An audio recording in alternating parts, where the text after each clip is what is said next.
नमस्कार दोस्तों, आज हम इस वीडियो के माध्यम से चलिए जानते हैं मोहम्मद गोरी का जीवन काल कैसा था, उसका वर्णन करते हैं।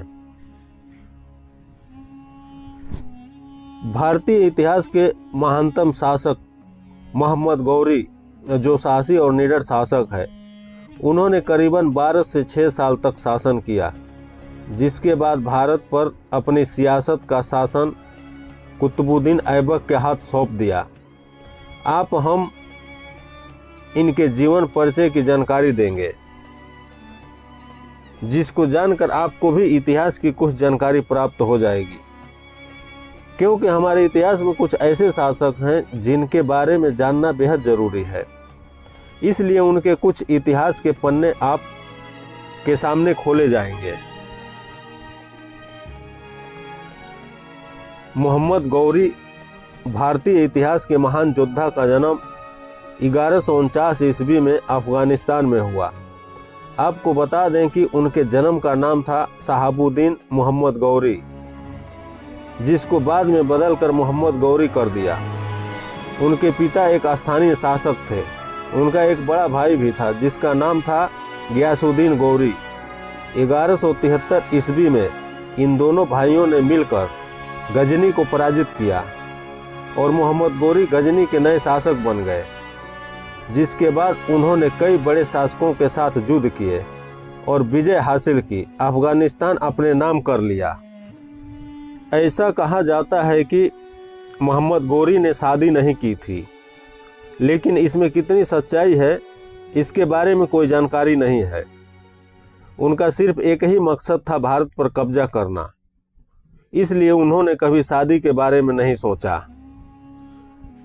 मोहम्मद गौरी और उनके भाई ने कई देशों में अपना शासन फैलाया और राज किया, जिनमें है Bharat, Bangladesh, Iran, Tajikistan, Turkmenistan और पाकिस्तान।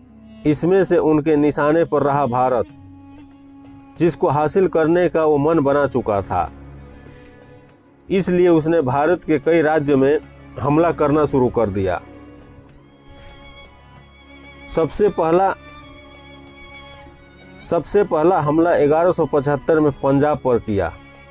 उस समय वहां शासक कर रहे थे मुल्तान, जिस पर हमला कर उन्होंने उस गद्दी को हासिल कर लिया। 1176 में उच्च पर मोहम्मद गौरी द्वारा हमला किया गया। उन्होंने उसे भी अपने कब्जे में ले लिया, लेकिन 1878 ईस्वी में जब उन्होंने गुजरात को अपना निशाना बनाया तो बैटल ऑफ कायदार से जीत नहीं पाए, जिसके बाद उन्हें हार का मुंह देखना पड़ा। मगर कई जगह होने के बाद भी उन्होंने अपना विश्वास डगमगाने नहीं दिया और भारत को जीतने की जंग जारी रखी। इसके बाद उन्होंने 1180 में पेशावर पर जीत हासिल की। 1181 में सिंध पर कब्जा किया। 1191 में उनका सामना हुआ पृथ्वीराज चौहान से, जो उस समय पंजाब के पूर्वी इलाके में राज कर रहे थे। वो बहुत शक्तिशाली और समझदार राजा थे, जिसके कारण उनके सामने मोहम्मद गौरी की नहीं चल पाई और वो उनसे जंग हार गए। लेकिन 1192 में उन्होंने धोखे की बाजी खेलकर पृथ्वीराज चौहान को हरा दिया, जिसके बाद उन्होंने हर कोई फर्स्ट बैटल ऑफ तराइन के नाम से पहचान मिली।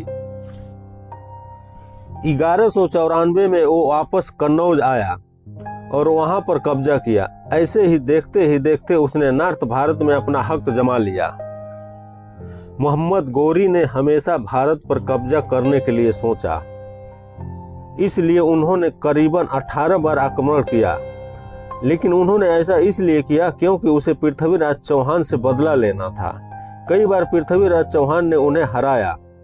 इसी के कारण वो हमेशा से ही उनसे बदला लेने के बारे में सोचते थे।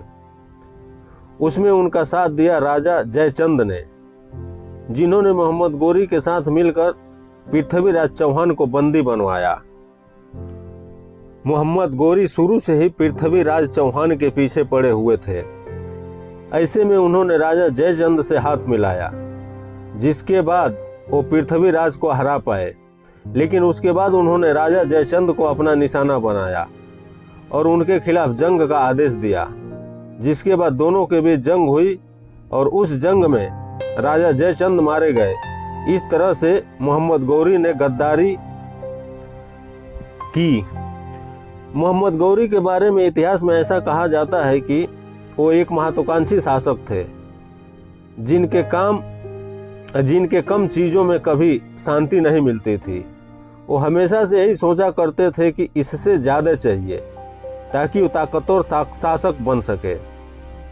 वो इस बात को भी अच्छे से जानते थे कि अगर उन्हें ज़्यादा की प्यास बुझानी है तो भारत एक ऐसा देश है जहां उन्हें सब कुछ मिल सकता है,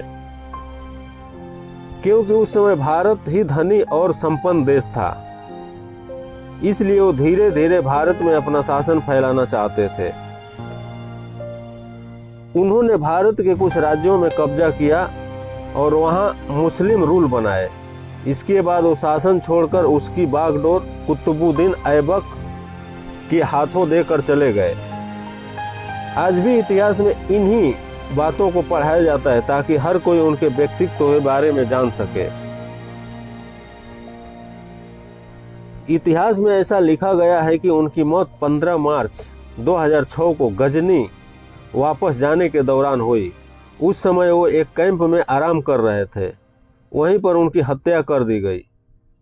कई लोगों का मानना है कि पृथ्वीराज चौहान द्वारा उन्हें मरवाया गया था, लेकिन पुष्टि की बात